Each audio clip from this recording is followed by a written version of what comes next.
అందరికీ నమస్తే. నేను మీ భార్గవి. వెల్కమ్ బ్యాక్ టు అమ్మ చేతి వెంట.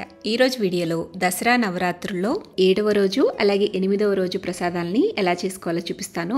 ఈ దేవి నవరాత్రుల్లో అమ్మవారికి నైవేద్యంగా పెట్టే 10 రకాల ప్రసాదాలని షార్ట్ టైంలో త్వరగా చూపించండి అని చెప్పేసి నాకు కమెంట్స్ వచ్చాయి. సో ఈజీ పద్ధతిలో ఈ ప్రసాదాలన్నింటినీ కూడా రెండు రెసిపీస్ కింద డైలీ అప్లోడ్ చేస్తాను. చూసి ఇంట్లో ట్రై చేసి అమ్మవారికి నైవేద్యంగా పెట్టండి. 7వ రోజు కదంబం, 8వ రోజు బెల్లం పరమాన్నం. మిగిలిన రెసిపీస్ లింక్స్ ని డిస్క్రిప్షన్ లో ఇస్తాను, అవి కూడా చెక్ చేయండి. ఫస్ట్ ఒక కుక్కర్ గిన్నె తీసుకుని అందులోకి మనం వెజిటబుల్స్ ని వేసుకుని కుక్ చేసుకోవాలండి. ఇక్కడ మీరు ఏ వెజిటబుల్స్ అయినా యూజ్ చేసుకోవచ్చు. ప్రసాదం కాబట్టి ఇందులోకి వెల్లుల్లి, ఉల్లిపాయ లేకుండా ఏవి వేసుకున్నా పర్వాలేదు. నేను ఇక్కడ ఒక ములక్కాడ, ఒక క్యారెట్, హాఫ్ క్యాప్సికం, ఒక బంగాళదుంప, పావు ముక్క గుమ్మడికాయ, 2 బెండకాయలు, అలాగే పావు కప్పు దాకా బఠానీలు వేసుకుంటున్నాను. ఇవన్నీ వేసేసిన తర్వాత ఇందులోకి రుచికి సరిపడా ఉప్పు, 1 కప్పు దాకా నీళ్లు పోసేసి 1 విజిల్ వచ్చేంత వరకు మీడియం ఫ్లేమ్ లో ఉడికించండి. ఇలా వెజిటబుల్స్ అన్నిటిని ఉడికించేసుకున్న తర్వాత ఒక బౌల్లోకి తీసేసుకోండి. ఇప్పుడు అదే కుక్కర్లో ఒక చిన్న కప్పు తీసుకుని అందులోకి 1 కప్పు దాకా రైస్, 3/4 కప్పు దాకా కందిపప్పు వేసుకోండి. ఇక్కడ నేను యూజ్ చేస్తున్న ఈ చిన్న కప్పు క్వాంటిటీ వచ్చేసి మనం రెగ్యులర్ గా యూజ్ చేసే కప్తో కొలుచుకుంటే 1/2 కప్ వస్తుందండి. సో ఈ బియ్యాన్ని, పప్పుని కూడా వాష్ చేసేసుకున్న తర్వాత మనం ఏ కప్పుతో అయితే పప్పు, బియ్యం తీసుకున్నామో అదే కప్పుతో 5 కప్పుల దాకా నీళ్లు పోసుకుని ఇందులో కొంచెం పసుపు, రుచికి సరిపడా ఉప్పు వేసేసి మీడియం ఫ్లేమ్ లో 3 విజిల్స్ వచ్చేంత వరకు ఉడికించుకోండి. ఇలా మెత్తగా ఉడికించేసుకుని పక్కన పెట్టేసుకోండి. ఇప్పుడు స్టవ్ మీద ఒక పెద్ద గిన్నెను పెట్టుకుని అందులోకి 2 టేబుల్ స్పూన్ల దాకా నెయ్యి వేసుకోండి. నెయ్యి కరిగిన తర్వాత ఇందులోకి 1/2 టీ స్పూన్ దాకా జీలకర్ర, కొద్దిగా కరివేపాకు వేసుకోండి. ఈ తాలింపు అనేది కొద్దిగా వేగిన తర్వాత మనం ఉడికించుకుని పక్కన పెట్టుకున్న వెజిటబుల్స్ ని కూడా వేసేసేయండి. వేసేసి ఒకసారి కలుపుకోండి.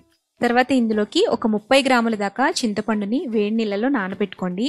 ఇందులో ఉండే చింతపండు గుజ్జు మొత్తాన్ని తీసేసేయండి. ఇలా చింతపండు రసాన్ని తీసుకోవడం కోసం నేను ఇక్కడ 2 కప్స్ దాకా వాటర్ని యూజ్ చేశాను. ఇప్పుడు ఇందులోకి కొద్దిగా ఉప్పు, అలాగే కొంచెం పసుపు వేసి ఈ పులుసులో ముక్కలన్నీ కూడా ఉడికేంత వరకు కూడా కొంచెం మీడియం ఫ్లేమ్ లో పెట్టేసి ఒక 10 నిమిషాల పాటు ఉడికించుకోండి. తర్వాత ఇందులోకి 1.5 టేబుల్ స్పూన్ల దాకా సాంబార్ పౌడర్ వేసి ఒక 5 మినిట్స్ పాటు లో ఫ్లేమ్ లో కుక్ చేయండి. నెక్స్ట్ ఇందులోకి మనం ఉడికించుకుని పక్కన పెట్టుకున్న రైస్, దాల్ని కూడా వేసేసి బాగా కలిపేసుకోండి. ఇలా అంతా కలిపిన తర్వాత ఒక 5 నిమిషాల పాటు లో ఫ్లేమ్ లో పెట్టి ఉడికించండి. కదంబం రెడీ అయిపోయిందండి.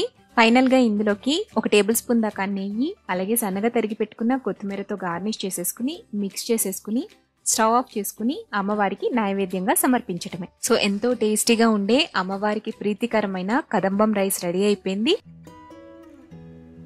ఫస్ట్ ఒక గిన్నె తీసుకుని అందులోకి ఒక చిన్న బౌల్తో రైస్ని వేసుకోండి. పరమాన్నం క్వాంటిటీని బట్టి బౌల్ సైజ్ అనేది తీసుకోవాలి. బియ్యం వేసాక ఒకసారి బాగా వాష్ చేసుకుని మళ్ళీ తిరిగి నీళ్లు పోసి ఒక అరగంట లేదా గంట పాటు ఈ బియ్యాన్ని నానబెట్టండి. నెక్స్ట్ పరమాన్నం చేసుకోవడానికి ఒక గిన్నెని స్టవ్ మీద పెట్టుకుని అందులోకి మనం ఏ బౌల్తో అయితే రైస్ తీసుకున్నామో అదే బౌల్తో 2 కప్పుల దాకా నీళ్లు, 5 కప్పుల దాకా పాలు, అంటే టోటల్గా 7 కప్స్ వేసుకోవాలన్నమాట. ఈ పాలని పొంగొచ్చేంత వరకు మీడియం ఫ్లేమ్లో పెట్టి మరిగించండి.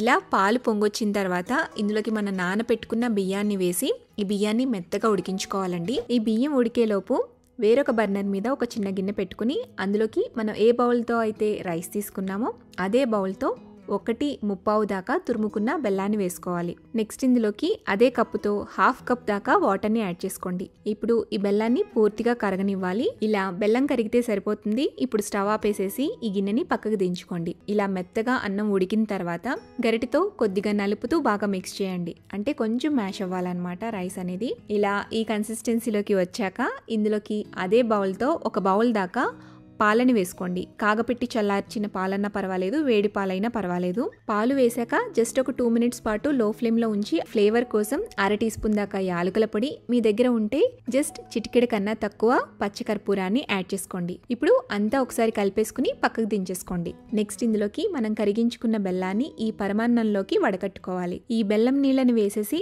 బాగా మిక్స్ చేసేసేయండి. అంతా బాగా కలిసిపోయాక నేతిలో వేయించిన డ్రై ఫ్రూట్స్ ని వేసుకుని మిక్స్ చేసుకోవాలి. 2-3 టేబుల్ స్పూన్ల దాకా నెయ్యిని వేసి నెయ్యి కరిగిన తర్వాత ఒక 1/4 కప్పు దాకా డ్రై ఫ్రూట్స్ని వేసి దోరగా ఫ్రై చేసుకుని వాటిని ఈ పరమాన్నంలోకి వేసుకుని మిక్స్ చేసుకోండి. అంతే, ఎంతో కమ్మగా రుచిగా మంచి ఫ్లేవర్తో బెల్లం పరమాన్నం క్షీరాన్నం రెడీ అయిపోయిందండి. సో ఇక మనం ఈ ప్రసాదాన్ని దేవునికి నైవేద్యంగా పెట్టేసుకోవచ్చు.